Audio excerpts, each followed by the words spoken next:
आपका public times में। नमस्कार, मैं संध्या। आइए जानते हैं बिहार की खास खबर को। नीतीश कुमार की सरकार ने बड़ा फैसला करते हुए यह आदेश दिया है कि पंचायती राज संस्थाओं और ग्राम कचहरी की नवनिर्वाचित महिला जनप्रतिनिधियों को बैठक में भाग लेने के लिए आना होगा। अपने स्थान पर किसी अन्य व्यक्ति को मनोनीत करने का अधिकार अब उनके पास नहीं होगा। बिहार सरकार ने पंचायती राज संस्थाओं और ग्राम कचहरी की बैठकों में निर्वाचित जनप्रतिनिधियों के अलावा किसी के शामिल होने पर रोक लगा दी है। नीतीश कुमार की सरकार ने इस फैसले के बाद महिला जनप्रतिनिधियों की जगह उनके पति या फिर अन्य प्रतिनिधियों के बैठक में शामिल होने की परंपरा खत्म हो जाएगी। बिहार में तीसरी लहर ने अब तेज हो गई है। रोजाना हजारों कोरोना मरीज तो सामने आ ही रहे हैं, अब लोगों की जानें भी लगातार जा रही है। पिछले 3 दिनों में 19 कोरोना मरीजों की मौत हुई है।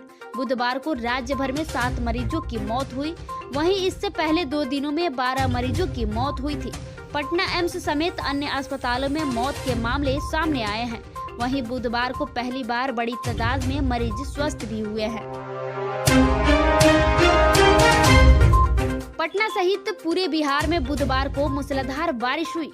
प्रदेश में बारिश के साथ ओलावृष्टि भी हुई। खेतों में बर्फ की परत बिछी है। मौसम वैज्ञानिकों का कहना है कि 2 दिन बाद जैसे ही मौसम एकदम साफ होगा, रात के तापमान में 4 डिग्री सेल्सियस तक गिरावट दर्ज की जाएगी। फिर नए सिरे से शीतलहर शुरू हो सकती है। कोहरे की पूरी संभावना है।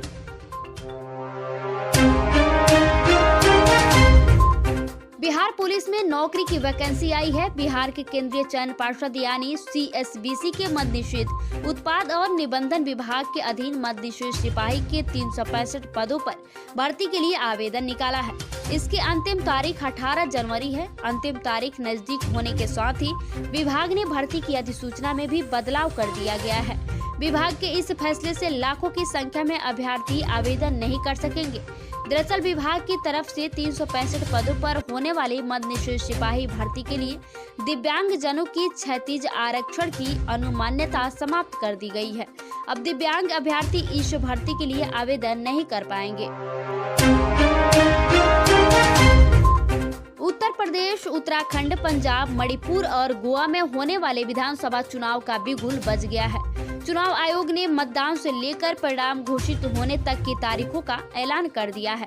इस बीच चुनाव आयोग ने बिहार के 25 IAS अधिकारियों को इन 5 राज्यों में विधानसभा चुनाव के लिए केंद्रीय पर्यवेक्षक के तौर पर तैनात किया है। चुनाव आयोग ने जिन 25 IAS अधिकारियों को आगामी विधानसभा चुनाव के लिए पर्यवेक्षक के तौर पर तैनात किया है, उनमें वर्ष 2007 बैच के जय सिंह, मनोज कुमार, विनोद सिंह गुंजयाल, दिनेश कुमार प्रभाकर, बैद्यनाथ यादव, वर्ष 2008 बैच के बी कार्तिकेय धनजी, गिरिवर दयाल सिंह, चंद्रशेखर, डॉक्टर रणजीत कुमार सिंह, केशवेंद्र कुमार, नीलम चौधरी, संजय कुमार उपाध्याय, सुरेश चौधरी और संजय दुबे के नाम हैं। यूपी, उत्तराखंड, पंजाब, मणिपुर और गोवा में होने वाले विधानसभा चुनाव के लिए इन अधिकारियों को केंद्रीय पर्यवेक्षक नियुक्त किया गया है। कोरोना की तीसरी लहर में कोरोना संक्रमितों की रफ्तार तेजी से बढ़ रही है। इनमें डॉक्टरों की संख्या सबसे अधिक है। बीते 14 दिनों में पटना में लगभग 486 से अधिक डॉक्टर कोरोना पॉजिटिव हुए हैं। इनमें सबसे अधिक NMCH, PMCH, पटना एम्स और IGIMS अस्पताल के डॉक्टर शामिल है। इसके अलावा प्राइवेट प्राथमिक स्वास्थ्य केंद्र और अनुमंडलीय अस्पतालों के भी डॉक्टर पॉजिटिव हुए हैं। बगहा मनरेगा के माध्यम से पानी सफाई के माध्यम से खेती को उपयुक्त सिंचाई देने के साथ मजदूरों को काम देने की योजना सरकार ने लाई थी, लेकिन यह योजना उदासीनता का शिकार होकर रह गई। परिणाम यह हुआ कि क्षेत्र में बेरोजगारी व पलायन की समस्या जस की तस है। हम बात कर रहे हैं बगहा 1 प्रखंड के चकनी रजवटिया पंचायत की। ग्रामीणों का कहना है कि करीब 2 किलोमीटर पाइन का निर्माण कई वर्षों पहले हुआ था ताकि गर्मी के दिनों में खेतों में सिंचाई की जाए, तो वहीं बरसात के दिनों में इसी रास्ते गांव व खेत के अनावश्यक पानी को नदी में गिरा दिया जाएगा। यह पाइन चकनी से होते हुए रजवटिया तक जाती है, जहां समीप से होकर नारायणी नदी भी बहती है। कोरोना संक्रमण की रोकथाम के लिए लगाए गए प्रतिबंधों का पालन सख्ती से कराया जाएगा।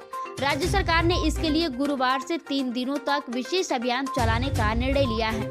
मुख्य सचिव आमिर सुबहानी ने बुधवार को सभी जिलों के डीएम, एएसपी और एसपी को प्रतिबंधों का कड़ाई से पालन सुनिश्चित कराने का आदेश जारी कर दिया।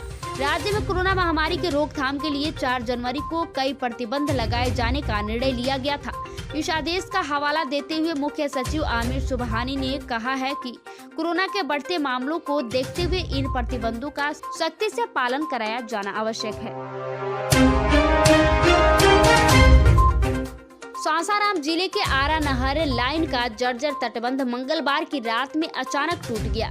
इससे लगभग 100 एकड़ रबी की फसल पानी में डूब गई। सुबह जब किसानों को जानकारी हुई तो विभागीय अधिकारियों को फोन किया, लेकिन विभाग के किसी अधिकारी ने फोन नहीं उठाया। इससे किसान आक्रोशित हो गए और धावा पुल के पास आरा विक्रमगंज पथ जाम कर आवागमन को पूरी तरह से बाधित कर दिया।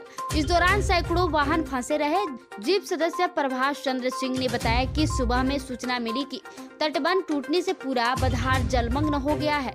इससे काफी संख्या में किसान पहुंचे। नहर बंद कराने के लिए विभागीय अधिकारियों से संपर्क करने की कोशिश की गई। संपर्क नहीं होने से गुस्साए किसान सड़क पर उतर गए। कुछ ग्रामीण किसी तरह टूटे तटबंध से पानी के बहाव को रोकने का प्रयास करने लगे। बिहार के मधेपुरा निवासी जिस बुजुर्ग ब्रह्मदेव मंडल ने 12 डोज वैक्सीन लेने का दावा किया था, उसकी जांच रिपोर्ट आ गई है। जांच में इस बात की पुष्टि हो गई है कि उसने 2 से ज्यादा डोज ली है। हालांकि उसने 12 नहीं 8 डोज ली है। कोविशील्ड की सभी डोज उसने अपने जिले में ही अलग अलग महीने में पिछले साल मार्च से इस साल 10 जनवरी के बीच लगवाई है। एक व्यक्ति का एक ही आधार कार्ड और मोबाइल नंबर पर 8 डोज वैक्सीनेशन ने सरकारी वेबसाइट कोविन की खामियों को भी उजागर कर दिया है। यात्रियों से दुर्व्यवहार के मामले में रेल प्रशासन शिकायतों की जांच के बाद सख्त होने लगा है। ताजा मामला पटना जंक्शन से जुड़ा है। यहां यात्रियों से दुर्व्यवहार की शिकायत मिलने के बाद 5 टीटीई को निलंबित कर दिया गया है। दरअसल मंगलवार की शाम पटना जंक्शन पर यात्रियों की भीड़ लगी थी। फुट ओवर ब्रिज पर भीड़ होने के बावजूद 5 टीटीई टिकट जांच करने में लगे थे। इस बीच कुछ यात्रियों से जांच कर रहे कर्मियों की कहासुनी हो गई। कुछ यात्रियों ने टिकट निरीक्षकों पर मारपीट करने का आरोप लगाते हुए इसकी शिकायत मंडल रेल प्रबंधक से कर दी।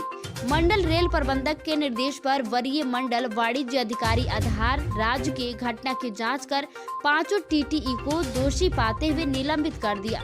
इस संबंध में बुधवार को आदेश जारी कर दिया गया है। बिहार में लगाए जा रहे स्मार्ट प्रीपेड मीटर के लिए नया कानून बनेगा। उपभोक्ताओं के हित की सुरक्षा के लिए कानून बनाने का जिम्मा बिहार विद्युत विनियामक आयोग ने लिया है। बिजली कंपनी ने भी आयोग से आग्रह किया है कि अविलंब कानून बन जाए ताकि स्मार्ट प्रीपेड मीटर का संचालन आसानी से हो सके और उपभोक्ताओं को कोई परेशानी न हो। बिजली कंपनी की ओर से बिहार विद्युत विनियामक आयोग को कहा गया है कि बिहार में स्मार्ट मीटर नियामक रेगुलेशन बनाए जाने हैं। इसके लिए विनियामक आयोग को ही रेगुलेशन का ड्राफ्ट जारी करना है। ड्राफ्ट जारी होने के बाद आम लोगों से उस पर राय ली जाएगी। कंपनी भी अपनी ओर से उस पर अपना पक्ष रखेगा। तो ये थी बिहार की खास खबर। धन्यवाद।